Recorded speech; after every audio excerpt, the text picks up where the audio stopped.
کیا ہے؟ لائٹ، اس کا وجود ہے۔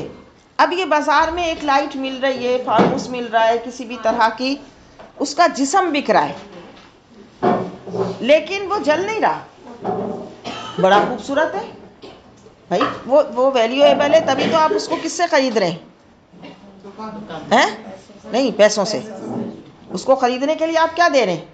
پیسہ دے رہے ہیں نا، بیکار چیز تو نہیں ہے کہ آپ ایسے اٹھا کے لا رہے ہیں، پیسے سے لے رہے ہیں، اس کی ویلیو ہے، اس کی قیمت ہے۔ تو یاد رکھو، ایک وہ شخص ہے جس نے کلمہ پڑھا، مسلمان ہوا، وہ بہت ویلیویبل ہے اللہ کی بارگاہ میں، ٹھیک ہے، وہ اس نے کلمہ پڑھ لیا۔ اب ایک وہ ہے کہ جو کنیکشن میں آیا، اور پھر جب کنیکشن میں آیا تو اب کیا ہوا؟ جل اٹھا، روشن ہو گیا۔ اب اگر اس میں سے یہ جو لائٹ آ رہی ہے الیکٹرکسٹی، اس الیکٹرکسٹی لائٹ کے آنے سے یہ جو اس کا بلب کا جسم ہے، اس میں سے صرف وہ لائٹ منعکس ہو کر آ رہی ہے۔ آپ یہ نہیں کہیں گے، ابھی اگر آپ لائٹ بند کر دیں تو لائٹ کا وجود الگ ہوگا اور لائٹ الگ ہوگی۔ اب وہ لائٹ کے آنے سے آپ یہ نہیں کہیں گے کہ یہ بلب لائٹ بن گیا، نہیں، وہ روشنی اس کے اندر آئی جس نے اس کو کیا کر دیا؟ روشن کر دیا، وہ کنیکشن ہوا۔ جب کنیکشن ہوا، یہ ہے نسبت، یہ ہے وہ جو قرآن کہتا ہے کونوا مع الصادقین، سچوں کے ساتھ ہو جاؤ، کیونکہ جب تم سچوں کے ساتھ جڑ جاتے ہو تو اللہ رب العزت تمہارے اندر بھی وہ سچی صفات پیدا فرما دیتا ہے۔ وہ کنیکشن تمہارا ملنا چاہیے، لیکن کنیکشن تمہارا ڈائریکٹ نہیں ملے گا، وہ ملے گا اللہ والوں کی نسبت سے۔ یہ ہے نسبت، جس سے آج ہمارے معاشرے کو اتنا دور کیا گیا کہ تاکہ وہ روحانیت سے ہی دور ہو جائے۔ اب یہ وہ چیز ہے جو حضور نے فرمایا کہ جب تو عطر والے کے پاس بیٹھے گا، عطر نہ بھی پائے گا تو خوشبو پا لے گا۔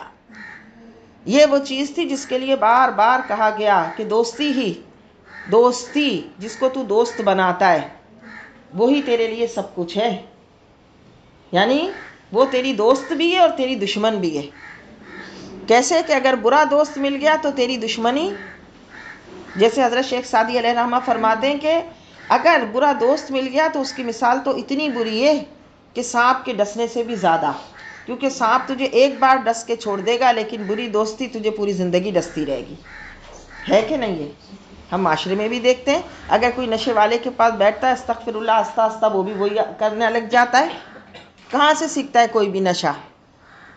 لیکن نشے کی بھی پھر دو قسمیں، ایک اللہ کی محبت کا نشہ ہے، تو جنہوں نے اللہ کی محبت کے جام پیے ہیں تو جب تو ان کے پاس بیٹھے گا تو آہستہ آہستہ تیرے کو وہ والی لذتیں ملنی شروع ہو جائیں گی، ورنہ کم از کم وہ جو ان کے سینوں پہ نور اور رحمت اور سکون اترتا ہے، وہ سکینہ کہیں تیرے قلب پہ ضرور رب اتارے گا۔ اس لیے پھر رب فرماتا ہے کونوا مع الصادقین۔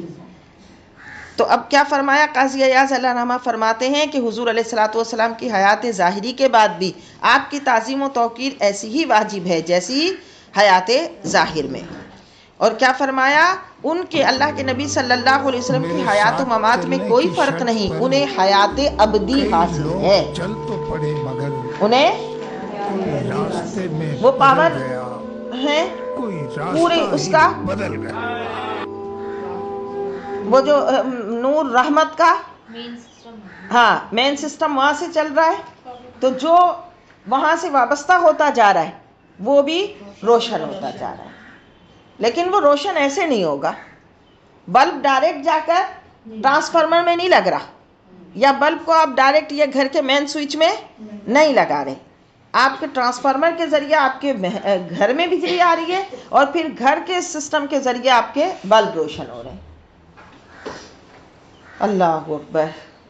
تو اللہ والے جو ہیں انہوں نے اپنی حیات ایسی گزاری کہ جب انہوں نے اللہ تعالیٰ کی اتنی اطاعت اور فرما برداری کی اور اللہ رب العزت سے اللہ کی محبت کا وہ جام پیا، اور اللہ تعالیٰ کی محبت کے نور سے جب ان کے وجود روشن ہو گئے، جیسے حضرت سلطان باہو علیہ رحمہ فرماتے ہیں کہ جب کوئی بندہ اللہ کا ذاکر ہو جاتا ہے، اللہ کے ذکر کا ذاکر ہو جاتا ہے، کثرت سے اللہ کا ذکر کرنے لگتا ہے، تو اللہ تعالیٰ اس کے وجود کو بلکہ اس کے روئیں روئیں کو نور کر دیتا ہے۔